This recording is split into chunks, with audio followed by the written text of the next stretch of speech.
arriver là, souvent, c'est qu'il sent le danger, il n'arrive plus à mettre de pression, mais il veut m'empêcher quand même de me mettre à genoux, ici.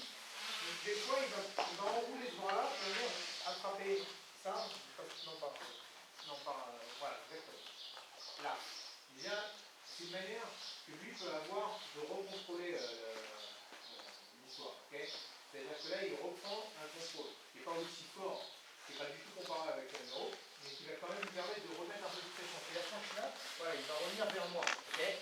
Donc, là, ce que moi je vais faire, c'est que je vais monter vers l'eau, revenir ici, et dès que je sens qu'il revient mettre la pression, je remets la pression, je l'enroule, ok?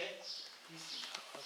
Et une fois que je suis là, j'essaie de ne pas laisser refermer ce ligament. C'est-à-dire que je vais venir tendre mes jambes, ici, et je vais venir me décaler là, ok? Sur la pointe des pieds.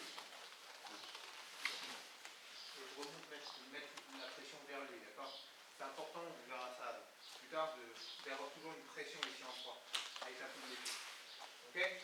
Donc c'est juste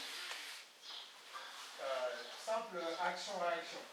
Je vais faire en sorte que pour défendre, il est à compenser, à mettre beaucoup de poids pour me remettre sur le dos. Okay, il ne veut pas me laisser me remettre à genoux, donc il met beaucoup de poids pour essayer de me maintenir au sol. Et je vais juste, d'un coup, aller dans le même sens que lui, en emportant sa jambe et en roulant. D'accord? Donc je suis ici. Attends. Là, hop, j'attrape. Là. Ok? Je viens ici. Je commence déjà à ouvrir mon genou. Ok, juste une petite remarque aussi par rapport à ce que j'ai vu tout à l'heure. Le premier truc que je fais quand je suis là, ici, je ne me recule pas pour me mettre à genoux, d'accord?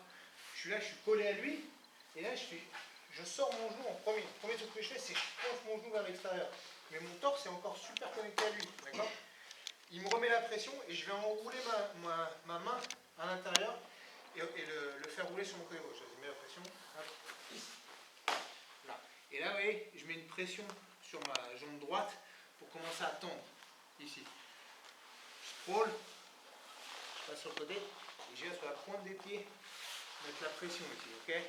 Là. Et je viens là. C'est important de l'orienter de ce côté-là. On verra plus tard pourquoi. D'accord? Vous voyez, vous pouvez faire la même chose qu'il est enroulé ou pas.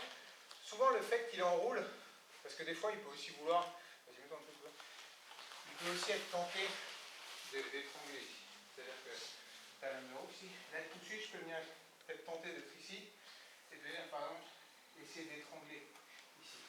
Ok?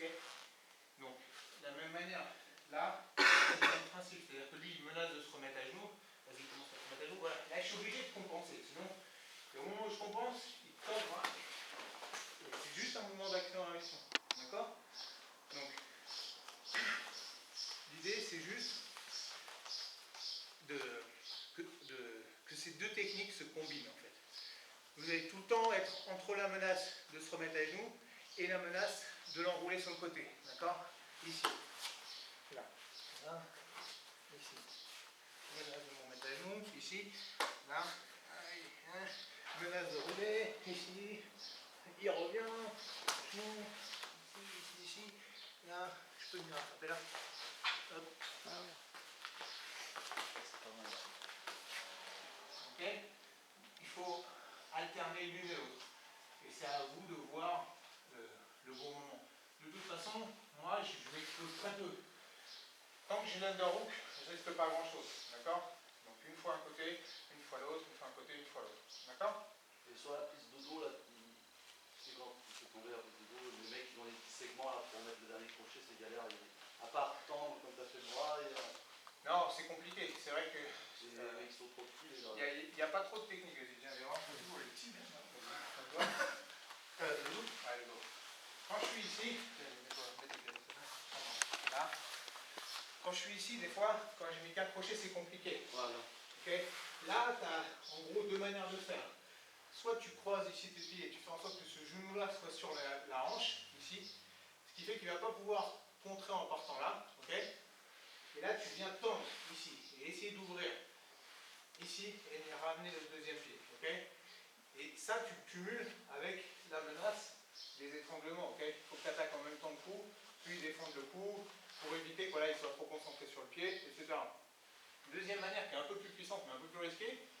Si je suis ici et je viens fermer mon triangle bas, ok, et j'ai un espèce de double contrôle là, d'accord? Oui. Là, je vais pouvoir plus le tendre, ici. Ok, là, c'est très inconfortable.